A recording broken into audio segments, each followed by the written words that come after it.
Now, amid the pomp and circumstance of hosting a king and trying to end a war, our next guest argues that President Trump must sideline nuclear talks and focus on opening the Strait of Hormuz if he wants to save the world economy. And you heard us just discuss all of this. Retired Admiral Bill McRaven has over 3 decades of military expertise. He oversaw the Navy SEAL raid that killed Osama bin Laden. And he's become widely known for famous speeches like "Make Your Bed" for a graduation ceremony in 2014.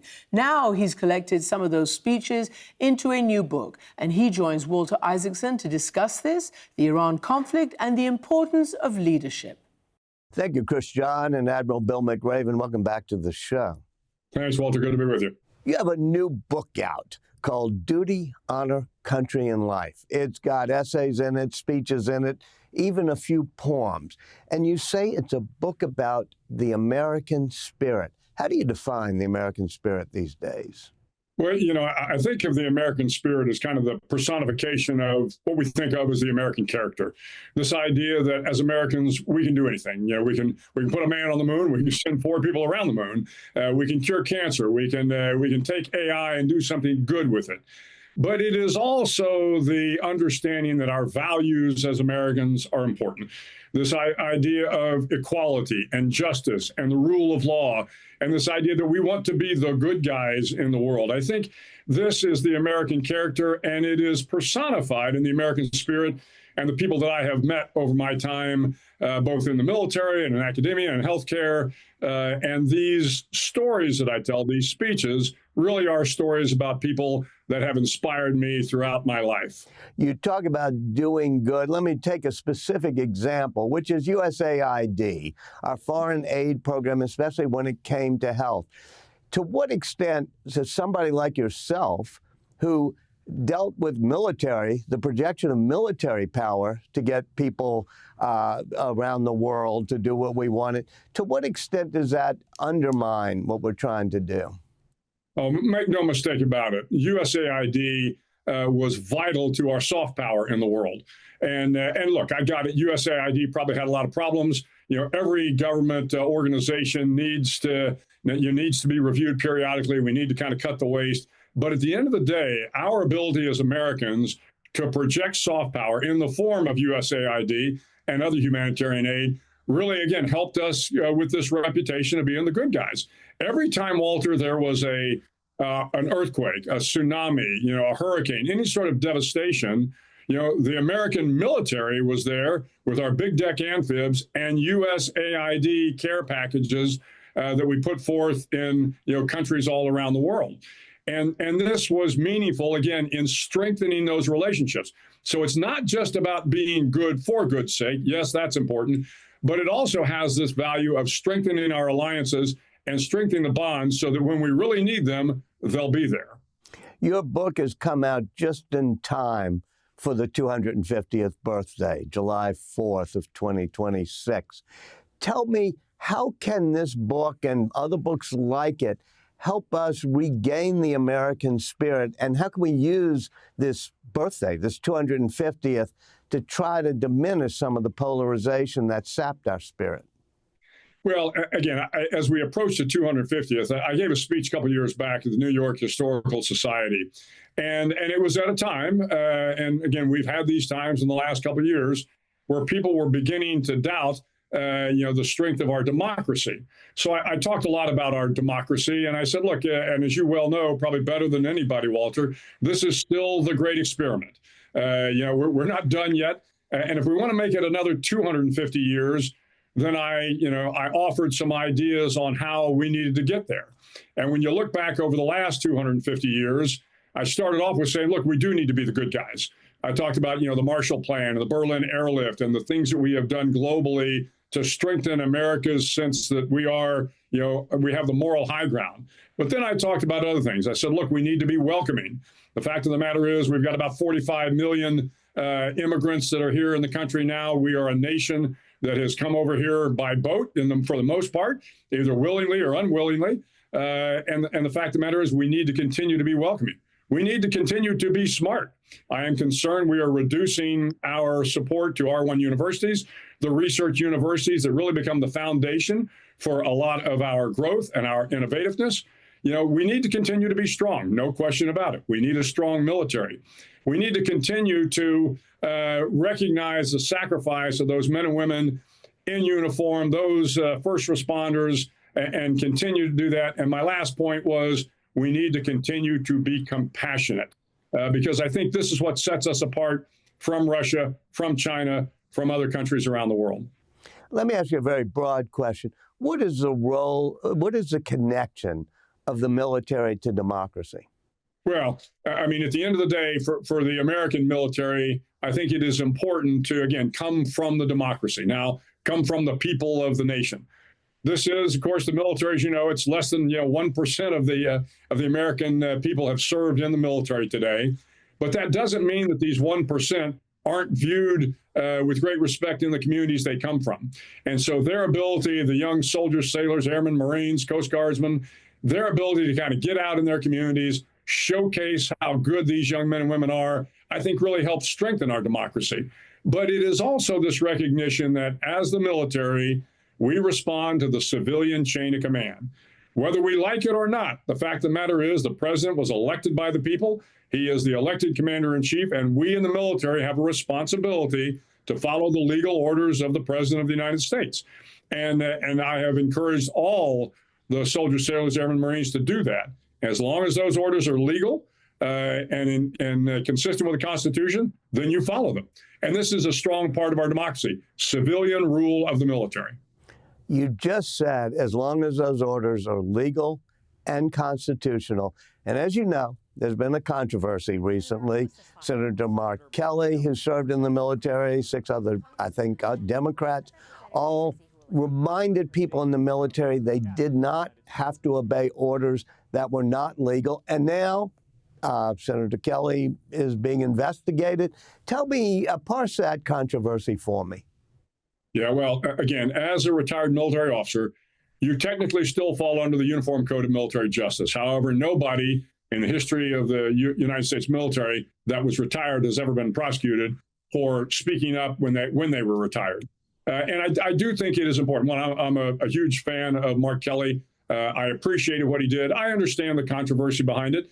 It came at a kind of a critical moment, and I understand the concern. But I tell my audiences, the young soldiers, sailors, airmen, Marines, the same thing. You have an obligation to follow the legal orders of the commander-in-chief. You swore an oath, but you also should not be following illegal orders. Now, for the young troops, that's hard. The young soldiers, they're not trying to parse the legal and the illegal, but this is really the responsibility of the senior officers, as I once was, and the senior enlisted to express their concern when they see something that isn't legal. But I can tell you in my 37 years in the military, never once did I feel like somebody had given me an illegal order. There may have been orders I didn't like and that I questioned, but they were never illegal. And therefore, you still have an obligation to follow them if they are legal. Do you worry that the military now, especially as some of the generals and high-ranking officials have been quickly changed, would or could do President Trump's bidding if there were an election dispute? Yeah, I'm not concerned about that. I know General Dan Kane, the chairman of the Joint Chiefs, very well. I know a lot of the senior leaders that are still in the military. These are remarkable men and women. They will follow the oath of office. They will support the Constitution, and I'm not really worried about that. I am concerned, of course, in the last year, the president has either fired or asked to retire somewhere around the neighborhood of 30 general officers. This has a cascading effect on the morale of the senior officers, not so much the junior officers and the junior enlisted, but it does have an impact on the senior officers. And I am concerned that it puts them in a position where they may be afraid to speak truth to power. You have an obligation as a military officer to always give your best military advice, not your best political advice, not what you think the president or the secretary wants to hear, but your best military advice. And we want to make sure that's that this purge, if you will, doesn't impact that. A lot of the people, a high proportion of the people being purged that you just described are women and minorities. Does that concern you? Of course it does. Of course it does. C.Q. Brown and Lisa Franchetti were terrific officers. C.Q. Brown, the chairman, Lisa, the chief of naval operation. And again, I don't know why the secretary decided to move them on. That's the secretary's prerogative. So again, you can't debate the fact that the secretary and the president have the authority to do that. But yes, it does have a kind of a cascading effect across African-American officers and females, wondering whether or not they'll continue to have opportunities. We're now 2 months into the Iran war. Tell me, in your mind, as a military officer, what do you think the actual mission is? Yeah, well, of course, it's hard to tell at this point in time. Every president since 1979 has been trying to change the regime in Iran. And Iran is a horrible regime. Make no mistake about it. The fact of the matter is they have killed hundreds, maybe thousands been responsible for the deaths of hundreds or thousands of American soldiers, along with some of our allies. They are spreading terrorism around the world. I have no love lost whatsoever for the Iranian regime. But as President Trump came in, and again, he probably thought he had this unique opportunity to change the landscape in the Middle East. But here's what the military leaders would have told the president from the very beginning. They would have said, look, changing regimes is hard. So if you think by bombing them, they're all of a sudden going to give up, probably not going to happen. Particularly in Iran, the regime is wide and it is deep. So taking out the supreme leader just means that somebody else is going to step up. And oh, by the way, you took out an 86-year-old man, now you got a 56-year-old man. And even according to Israeli intelligence, the new regime is even more hardline. So they would have told him, the military would have told the president, regime change is hard. The military would have also said, we've never bombed our way to victory. So in no point in time in the history of the military have we bombed our way to victory. It was going to be hard. The final thing they would have also said, look, if you think there's going to be this uprising and we'll have a Jeffersonian democracy, that's probably not going to happen. It could, but it's unlikely. But the one thing they would absolutely positively have told the president is you never, ever, ever, ever talk about Iran without talking about the Straits of Hormuz. They would have told the president, as soon as you start bombing Iran, they are going to do what they can to close the Straits of Hormuz. And clearly they have done that. So now the question is, going forward, where do we go? Well, the Iranians have come forward and they said, if you will lift the blockade, that we will open the straits. I've been saying for the last several weeks that this is something the president should have put on the table. He should have told the Iranians, I will lift the blockade if you will open the straits. Because he's got to think about what are his strategic goals at this point in time. The world economy is getting crushed. And the only way it's going to pick up is if we can open the straits. Unfortunately, now that the Iranians have come forward with this offer, I'm not sure the president will buy it. But the blockade, he can turn the blockade on, turn the blockade off. He should seriously consider this offer from the Iranians. Well, wait, you're saying that the strategic objective right now should be to open the straits. Well, the straits were already opened. If we just do that and we don't do anything with the Iranian nuclear program, is that worth this effort? No. The piece of this that I failed to mention was you have to get the Iranians to the negotiating table. You have to do that.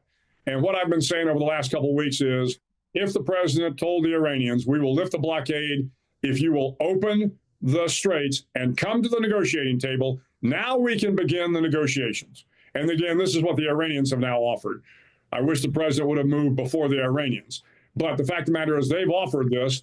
And when you look back on the JCPOA, the Obama nuclear plan, it took 18 months to negotiate with people that were professional negotiators. So at least get the Iranians to the negotiating table. Then you can talk about the ballistic missiles. Then you can talk about how much uranium can be enriched. Then you can grapple with all the sticky issues that are out there. But until you get the straits open, I think the president comes under a lot of pressure. And of course, so do the Iranians. You talk about ending the Iranian nuclear program and regime change having been the two big goals. So does that mean that if the Iranians do not agree to what we need, we would have to put boots on the ground? Yeah, I would certainly not recommend putting boots on the ground. One, people sometimes underestimate the size of Iran. I'm from Texas, Walter, and Iran is 2.5 times the size of Texas. And I try to explain to people, look, that's like telling people that you're going to put Marines in West Texas and expect them to move all the way to Houston. This is just, it's hard to do. Could we take Kharg Island? Yeah, we probably could, but it would be very risky to do so. I don't see putting boots on the ground as a real option. Not to say the president won't, but I don't really know what it would gain him. What I have been saying from day one was that if the Iranian regime survives, Iran wins. And so right now, the president's in a very difficult position.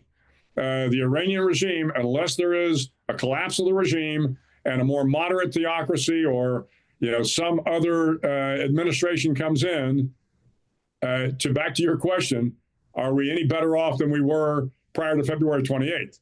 Well, we have decimated their Navy. We have decimated their Air Force. We have certainly put back their nuclear program. But how much better off are we? I think that remains to be seen. I don't think anybody knows more about special forces than you do. I mean, you got bin Laden with your special forces. Is there a way to use special forces to get the enriched uranium out of Iran? Yeah, I won't go into details, Walter, but let's just say it would be very, very difficult. Not impossible, but very, very difficult and very risky. Does that mean that you've game planned this, or people in the military have, and they say, hey, this is not easy? Yeah, well, we have certainly game planned it for all sorts of scenarios, and it is never easy. But again, I don't want to put any of the soldiers at risk if this plan is getting closer, which I don't know that it is. But I think we'll just kind of leave the discussion at that point. In your book, one of your themes is how your belief in God has helped you and sustained you. Tell me about that, and then also how you feel about the Secretary of Defense, Pete Hegseth, invoking God the way he does. Well, yeah, I've always been a man of faith, and I think that faith has helped me through some very, very challenging times. I talk about it in the book, and it has meant a lot to me. But I'm also a believer in the separation of kind of church and state here. And in the military, I have spent time with people from every religion, so great soldiers. And you never try to impress your religion upon your teammates, whether you are Christian, Jewish, Muslim. It doesn't make any difference. You want to be an American soldier, and again, keep your faith out of the tactical discussions, if you will. So I'm not in favor of the secretary invoking the Christian religion, in terms of how this is a crusade against Iran. I just don't think that's healthy for our young soldiers, because, again, the soldiers have the great opportunity anytime they want to visit a chaplain or a priest or a rabbi, and we need to make sure that stays in the military. This is vitally important to the morale of the soldiers. They need to have, the chaplains available to them from whatever religion they happen to be. But you don't want to, characterize a fight as a fight of religions. I think that's, again, a bad approach to take.